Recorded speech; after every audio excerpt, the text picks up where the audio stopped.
તો ગાઈસ જો વાગી હતા 6:54 થઈ છે બરાબર, એક્ઝેક્ટ 6:54 થઈ છે. હું હમણાં જ મૂવી જોઈને ઘરે આવ્યો છું.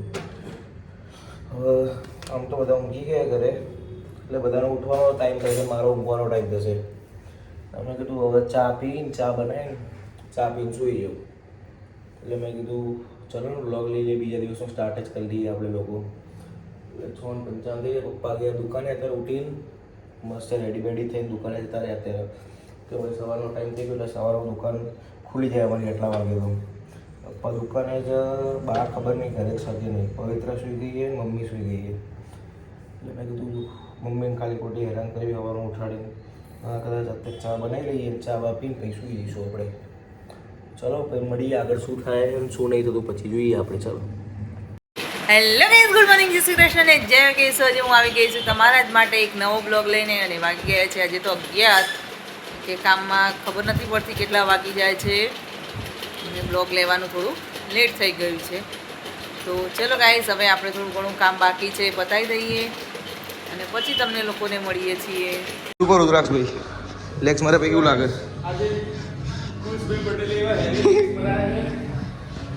બૂમ પડી ગઈ હતી.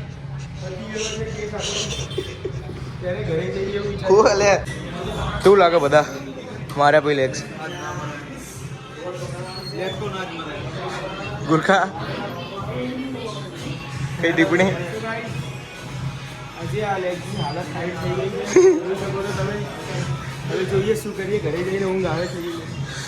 તું શું કહેવા માંગે?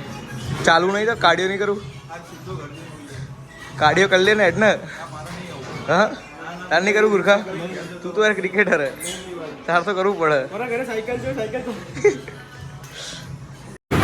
જો ભાઈ સમય આવ્યા છીએ બહાર અને અહીંયા જો શેરડીના રસની તૈયારીઓ બધે જ ચાલુ છે અત્યારે. અને જો આ સાંજની વેળાનો માહોલ. અને આ રામ મંદિરમાં સિનિયર સિટીઝન ધૂન ચાલુ છે, રામધૂન. અને અહીંયા બધા જે લોકો તળાવ છે બધા વોકિંગ કરતા હોય, કોઈ બેઠા હોય છે. અત્યારે આ રોડ પણ બહુ સરસ થઈ ગયો નહીં? પહેલાં આવો નહોતો ને. ઘણા ટાઈમ પછી આ રોડ ઉપર આપણે નીકળ્યા છીએ, એટલે સારો બની ગયો છે. આ બાજુ ઓછું આવવાનું થાય છે. અને અહીંયા ગાર્ડન બી આખું ભરેલું હોય છે. અત્યારે હવે ઉનાળો આવ્યો એટલે પબ્લિક દેખાય, શિયાળામાં ના દેખાય. જો તો રાતના વાગી ગયા છે 8, મમ્મીને ગયા છે 12. અને મમ્મી અને મારા માટે સાબુદાણા પલાળીને ગઈ હતી. અને એનો બી હાલ ફોન આવ્યો કે સાબુદાણામાંથી પાણી નીકાળી દે છે. તો હું તમને દેખાડું તો મેં પાણી બી નીકાળી દીધું છે. અને એ લોકો માટે ખીચડી પલાળીને ગઈ હતી. તો એ તો હવે પાણી તો નીકાળવાનું ના હોય ખીચડીમાં. હું તમને દેખાડું છું. આ ખીચડી રહી અને મેં સાબુદાણામાંથી પાણી નીકાળી દીધું. શાયરી જો સાબુદાણામાંથી પાણી નીકાળેલું. તો હજુ મમ્મીને આવ્યા નથી એટલે આવશે પછી મમ્મી રસોઈ બનાવશે. સાબુદાણા ખીચડી બનાવવાની છે ને એમના માટે પેલી નોર્મલવાળી ખીચડી જે આપણે રેગ્યુલર ખાઈએ. પછી મળીએ મમ્મીને આવે એટલે. જો ગાઈસ તમને કીધું હતું કે મમ્મીને આવે એટલે મલાવ આવી ગઈ છે મમ્મીને. શું કરે મમ્મી? હા જો તારી સાબુદાણાની ખીચડી બનાવું છું. અચ્છા. અને અમારી નોર્મલ ખીચડી બનાવી દીધી છે. અને હવે આ તારી ખીચડી બનાવી દઉં.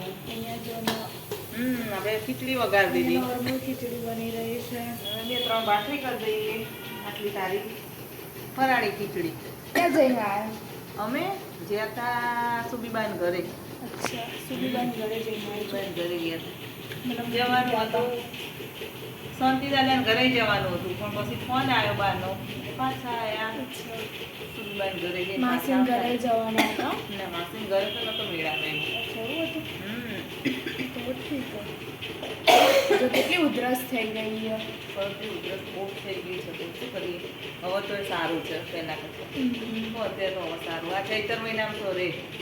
ચૈતર મહિનામાં છે ને તમારે તાવ શરદી એવું રહેવાનું. ભારે દિવસ કહેવા ચૈતર મહિના. સારું છે. તો પછી જમવા મળીએ, બેસીએ એટલે મળીએ તમને બધા. જો ગાઈસ વાગી ગયા છે 8:30 રાતના અને અહીંયા જમવા બેસી ગયા છે. જમવામાં પવિત્રાબેન કેવી બની છે સાબુદાણાની ખીચડી? મસ્ત બની છે ને? અને તમારે ખીચડી કેવી બની છે? હા તો તમને તો સિમ્પલ જ ભાવે, એટલે તમને સિમ્પલ ખીચડી જ ભાવે. સિમ્પલ ખીચડી ને ભાખરી. તો ચલો ગાઈસ, જો અહીંયા જમવા બેસી ગયા છે અને બા પણ દુકાનેથી આવી ગયા છે જમવા માટે. કુશ દુકાને બેઠો છે. મારી ભાખરી બળી જશે ભાઈ. ને જો એક બાજુ ભાખરી થાય છે. ચલો ગાઈસ, તમે લોકો પણ જમવા આવી જાઓ. પવિત્રાની ફરાળી ખીચડી અને સાદી ખીચડી ભાખરી. જો પવિત્રાએ આજે થોડો બ્લોગ લીધો છે. પવિત્રાએ બ્લોગ લીધો છે. જો તમને જો ગમે તો નીચે કોમેન્ટ કરજો, તો પવિત્રાબેન આપણે ચાલુ કરી દેશે બ્લોગ બનાવવાનું. આખો એક દિવસ આખો એનો હશે બ્લોગ. તો તમે નીચે કોમેન્ટ કરજો કે તમને એનો બ્લોગ કેવો લાગે છે. તો પછી એક દિવસ એનો રહેશે બ્લોગ, આખો દિવસ એ જ ઉતારશે. આપણે એમાં હશું નહીં બ્લોગ ઉતારવામાં. તો નીચે કોમેન્ટ કરી દેજો. તો ચલો ગાઈસ, હું આની સાથે મારા બ્લોગનો એન્ડ કરું છું. જો તમને મારો બ્લોગ જોવો ગમે તો લાઇક, શેર અને સબસ્ક્રાઈબ જરૂરથી કરજો. તો હવે કાલે મળીએ છીએ એક નવા બ્લોગ સાથે. તો ત્યાં સુધી બધાને બાય બાય, જય શ્રી કૃષ્ણ અને ગુડ નાઇટ.